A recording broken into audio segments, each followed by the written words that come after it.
Hey, what's up, guys? Welcome back to Blue Ridge Silverhound. Today we got a beginner's video for you, and it revolves around these guys. You guys know what these are? All right, these are called mint sets. Okay, they are released by the U.S. Mint, and traditionally, mint sets are released every year based off of the current date of the coin. All right, so let me go ahead and do this and turn off the light. So that way we could get a little bit better look at the coins in question. Oh, never mind. I'm going to turn this back on. I think it's just better that way. All right, let's do this. Gotta fight the lighting here, guys. All right, so mint sets are produced every year. As you can see, this one has a blue edge on this plastic film that holds the coins. Supposedly, the coins would be in some sort of envelope. This particular one is a 1998 mint set in which it has a penny, nickel, dime, quarter, and half dollar. Plus, it's also got this neat little U.S. Mint penny-sized token. The token themselves don't really have any value, but sometimes you'll come across them in like pocket change. They're common as dirt. Value-wise, these have been collected over the years, okay, and they were most popular during the 50s and 60s. Of course, mint sets can be traced back into the 19th century for some of those earliest sets that are pretty tough to find in any condition, especially with their original mint packaging. But the inception of the actual mint set goes all the way back to the 1930s. Okay, same for proof coins. There were proof sets. You know, if you can envision a Walking Liberty half dollar here, and a Washington quarter that's in silver here, and a Mercury dime, and a maybe possibly a Buffalo nickel that's in proof form, you better believe that they've had those mint and proof sets going all the way back into the 30s that became more in vogue. As you can see, this particular one has a red stripe. Now, the difference in colors is pretty easy to distinguish. Okay, the blue striped film coins are Philadelphia Mint issue. The red striped filmed coins are Denver Mint. All right. The more relatively modern issues are quite plentiful. Okay, and for something like this, you could expect to get a few dollars for each. Okay, typically they'll sell for about double face.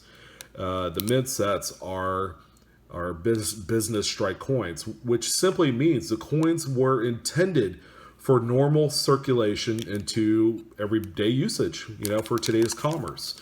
So these don't have any special sort of strike. Okay, now here's what's interesting about these. You could find some of the highest grade coins in a US Mint set. Okay, now you're probably asking yourself, aren't modern coins supposed to be a higher quality anyways? Well, yes and no.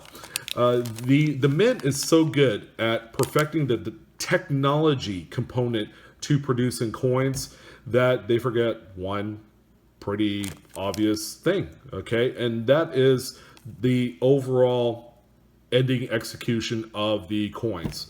They're still producing these in mass, and all the coins are flowing after they're minted and they come out of the striking chamber. They all fall into this big bin, or a hopper is what they call it, of other coins, okay? Which is why you would have coins like maybe this candy half dollar with a bunch of little nicks on there.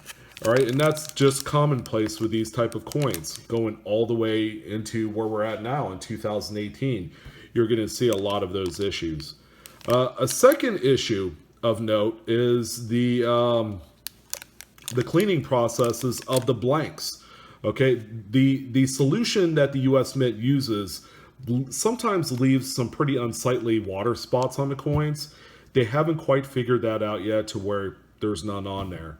A lot of these later issued coins, I would say post 1990, it's really hard to find the perfect grade.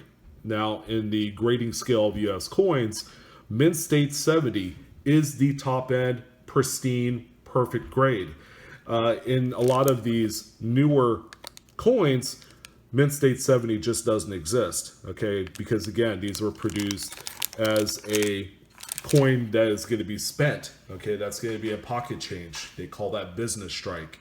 So a lot of your high-end coins that eventually, if you wanted to, get sent out to a company like Professional Coin Grading Service, which is PCGS for short, or Numismatic Guarantee Corporation, which is NGC.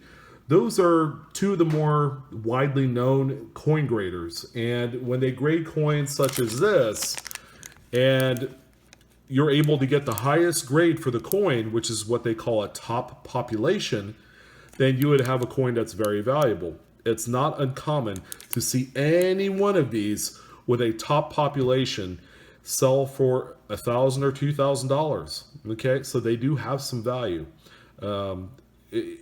When you go to search through these, whether it's through stock at a coin store, or perhaps maybe a garage sale, or maybe you buy a whole bunch of them, like on Craigslist or through a garage sale, people like to cherry pick for the nicest grades, and then they could turn around, flip it, make money, profitize off of it, and so on and so forth.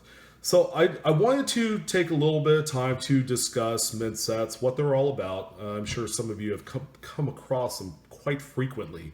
They're being sold on the secondary market in droves. They're, for the most part, widely unpopular because it's modern. Okay, people adore more to the classical designs of coinage of the early 20th century and beforehand, and not so much the new stuff. But anyways, there's always a market for any era of coins. You just need to know what you're looking at. So I wanted to thank you guys for joining on for this evening's video. Again, I'm your host, Blue Ridge Silverhound. If you haven't subscribed, go ahead and do so. We talk about stuff like this all the time. Coin collecting is a lot of fun, and it takes a little bit of research and education to get there. Hopefully this one video that we talked about on mint sets will get you there a little bit closer.